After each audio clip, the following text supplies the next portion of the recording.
కానీ యూనిట్ వాళ్ళు చెప్పారు, ఇవన్నీ నమ్మకండి, వచ్చి సినిమా చూడండి, మీకేం అది ప్రాబ్లమే ఉండదని. అందరు వచ్చారు, చూశారు. నౌ థియేటర్స్లో రెస్పాన్స్, ఇప్పుడు నా ఫీలింగ్ పక్కన పెట్టు కాసేపు, ఓపెన్ అయినక్కడి నుంచి, అఖండ టైటిల్ పడ్డప్పటి నుంచి, and next interval, pre climax, climax, మొత్తం అసలు అరుపులే. సినిమా ఎక్కడ చూసామంటే అసలు ఏం లేదు, మొత్తం సందడి చూసాం మనం ఇంకా చెప్పాలంటే.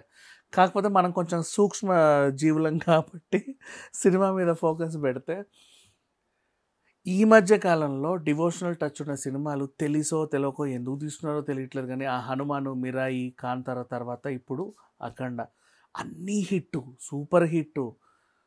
అండ్ చూస్తున్నంతసేపు మనకు కూడా ఆ ఫీలింగ్, ఇప్పుడు నీకు చెప్పాలా, ఏదైనా సినిమాలో హారర్ కనిపిస్తే మనం భయపడాలి, అమ్మో ఇక వస్తుందేమో, నా వెనకాల వస్తుందేమో అని.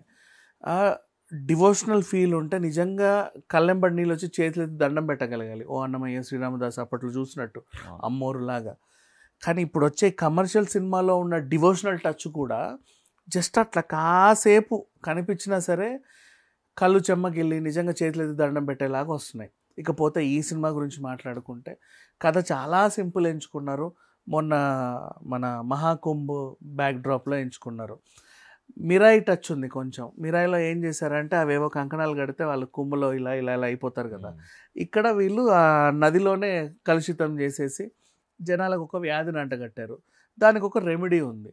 ఆ రెమెడీ మన కరోనా వైరస్ లాగా, ఆ రెమెడీని వీళ్ళకి చేరకుండా ఆపడానికి నెగిటివ్ గణాలన్నీ వస్తాయి. ఈ క్రమంలో కథను అలా తీసుకెళ్తూ